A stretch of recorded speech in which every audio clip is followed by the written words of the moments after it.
intenção hoje é instruir ou orientar a dona de casa ou a pessoa que queira preparar um material, um substrato, para que ele possa produzir em casa hortaliças ou algum condimento ou planta medicinal para consumo próprio.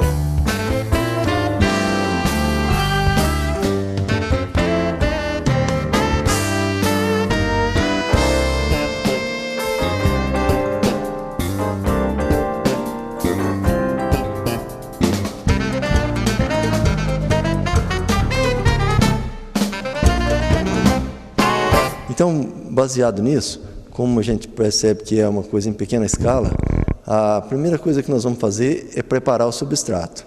O que é o substrato? O substrato seria o material que nós vamos encher o vaso para a realização do plantio, ou preparar um pequeno canteiro. Para a composição do substrato, nós vamos trabalhar com terra, uma terra argilosa, uma terra de barranco, uma terra limpa.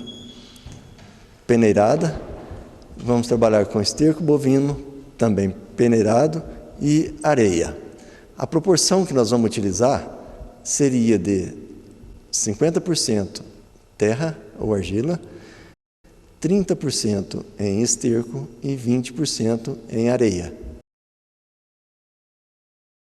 Na hora de nós enchermos os vasos, primeiramente nós vamos observar que os vasos eles devem ter, no fundo, pequenas aberturas. Isso é para o sistema de drenagem. O que é isso? Quando nós irrigarmos o vaso, que essa água não fique acumulada no interior do vaso, tá certo? Então, esse vasinho que tem o sistema de drenagem na lateral, e esse aqui que é um pouquinho menor, que a drenagem está no fundo do vaso. Para auxiliar no sistema de drenagem, antes de colocarmos o substrato, nós vamos colocar um pouquinho de brita. Tá? A brita, esse material de construção, que nós vamos colocar no fundo. Não é muita coisa. Tá? Uma camada de uns 3 centímetros aproximadamente. Okay?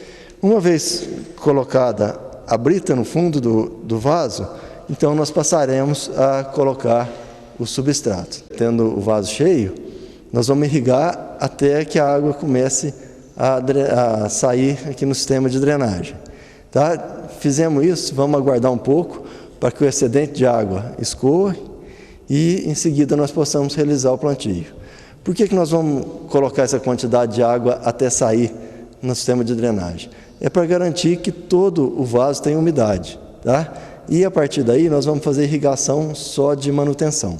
Já com o torrãozinho, é interessante observar que esse torrãozinho que está envolvendo a raiz dessa muda é um substrato, tá? Só que aqui é um substrato pronto que a gente adquire no comércio. Então, como é que nós vamos preparar? Uma pequena abertura, tá? Uma pequena abertura, com a mão mesmo, descemos o substrato e vamos fazer uma leve compactação no entorno da muda, sem pressionarmos sobre o torrão. O espaço é pequeno, se for uma alface, nós vamos deixar um vaso por planta. Nós já fizemos o plantio de uma hortaliça, na sequência nós vamos plantar aqui no vaso as ervas aromáticas, no caso hortelã e o manjericão, ok? Então, essas plantas, essa muda, ela está com o sistema radicular um pouco maior, então nós vamos preparar uma cova um pouquinho maior para ela. Se a gente pode trabalhar aí com auxílio de uma colher, uma hastezinha qualquer. Vamos descer a muda, a raiz dentro do vaso, vamos colocando terra e fazendo uma leve compactação. No caso desse manjericão, que a muda já está maior, seria interessante, então, nós usarmos um tutor, que seria uma estaca de madeira colada do lado, só para sustentar a planta na posição ereta, tá certo? No caso do hortelã, da mesma forma, um pequeno amarrilho só para a planta ficar na posição correta, tá? Quando a gente for amarrar, fazer uma marrilha bem de leve, não tem que apertar muito. É só mesmo com a função de manter a planta.